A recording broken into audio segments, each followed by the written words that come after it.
কিন্তু আমি বছরে 3বার করে নিই। অনেক অনেক মাটি রেডি করি আর ক্যারেট ভরে নিই, বস্তা ভরে নিই, ঠিকঠাক মতো রাখি। আপনাদের বলে থাকি সুন্দরভাবে, দেখেন সুন্দরভাবে কিন্তু আমি ভরে নিছি। হামাগুড়ি খুলি আমি মাটি রেডি করছি। আপনাদের বলে থাকি সুন্দরভাবে, দেখেন সুন্দরভাবে কিন্তু আমি ভরে নিছি। পাবে গাছ থেকে ফুল ফল পাবো, সেটা আমি পেয়ে থাকি। আপনাদের বলে থাকি সুন্দরভাবে, দেখেন সুন্দরভাবে কিন্তু আমি ভরে নিছি। মাশা বগুড়ার ভাষায় কথা কম আমি, আর আপনারা শুনুন, দেখেন কি বলি। আসসালামু আলাইকুম। হামাগুড়ি খুলি আমি মাটি রেডি করছি অনেক সুন্দরভাবে, আর সেটা আপনাদের দেখাচ্ছি কিভাবে ক্যারেট, রঙের মগ আর মাটি, দেখেন হামাগুড়ি মাটি কি সুন্দর করে আমি প্রস্তুত করছি। হামাগুড়ি খুলি সেটাও বললাম, আর অনেক সুন্দর করে আমি একটু বগুড়ার ভাষা বললাম। আসসালামু আলাইকুম, সবাই কেমন আছেন? আমি ভালো, আলহামদুলিল্লাহ।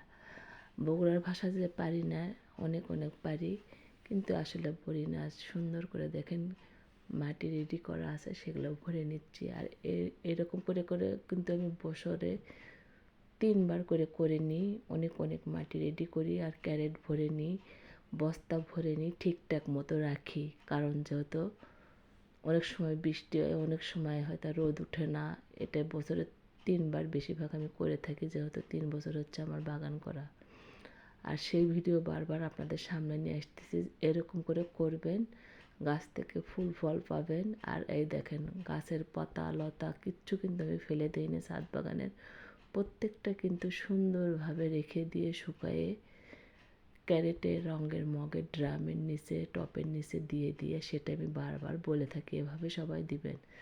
যারা জানেন তারা তো জানেনই, আর যারা জানেন না তাদের জন্য ভিডিও ওই জন্য কথাগুলো বললাম সুন্দর করে। আমার এই ভিডিওতে যদি কোনো উল্টোপাল্টা কথা হয়ে থাকে, সরি, সবাই মাফ করে দিবেন। আর সুন্দরভাবে দেখাচ্ছি, দেখেন অনেক অনেক সুন্দর মাটি হয়েছে। আমি তো নেড়ে চেড়ে বারবার করে দেখছি।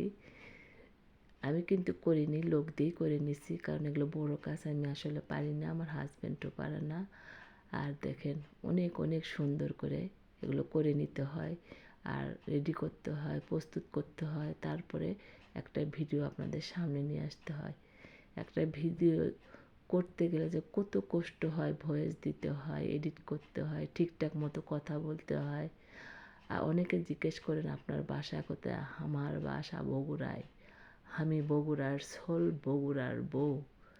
কি বলেন সবাই? সুন্দর করে বললাম। মাটি তো বারবার নাড়াচাড়া করছে, আর দেখছি যে আমার অনেক সুন্দরভাবে গাছ রেডি হবে, গাছ খাবার পাবে, গাছ থেকে ফুল ফল পাবো, সেটা আমি পেয়ে থাকি। আপনাদের বলে থাকি সুন্দরভাবে, দেখেন সুন্দরভাবে কিন্তু আমি ভরে নিছি। মাশাল্লাহ। আর দেখে এত আনন্দ লাগতেছে যে আমার গাছগুলো ঠিকঠাক মতো হবে। গাছে কিন্তু অতিরিক্ত পানি দেওয়া যায় না, আবার পানি কম থাকলেও কিন্তু গাছ হয় না, ঠিকঠাক মতো গাছে পানি দিতে হয়। আর এই মাটিগুলো কিন্তু আমি বস্তায় ভরে রাখি। আপনাদের আপু কিন্তু অনেক সুন্দর করে ভিডিও করতে পারে, আর যখন আমি কাউকে দিয়ে ভিডিও করে নিই তখন আমি সামনে আসি। সেটাও বললাম, যেহেতু আমি নিজে ভিডিও করি তখন কিন্তু সামনে আসি না। আর বুঝিয়ে বলতে হয়, ব্রেন ঠিক করে বলতে হয়। একটা ভিডিওর পিছনে অনেক অনেক পরিশ্রম করি। তারপর সবাইকে বলবো আমার যদি ভিডিওটা ভালো লাগে, লাইক কমেন্ট একটু শেয়ার দেবেন প্লিজ, অনেক ভালো লাগবে।